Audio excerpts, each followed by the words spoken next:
Hello everybody, it's Addy. It's been a while nung last time na nag-release ako ng love song and I kinda miss it. Nakasulat ako ng kanta about loving a ghost. At first, they were getting along and doing good. Then suddenly, phase or temporary lang palang lahat. Habang sa end nung isa, parang endgame na. Yung ganun. Pero yun nga, naiwan pa rin yung isang nagmamahal. Kaya simentado pa rin sa kanya yung will be any ghost.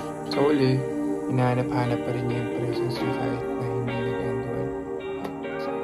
Pero love song to. So this song is called O Giliw, para sa mga hopeless romantic lovers out there. Oh,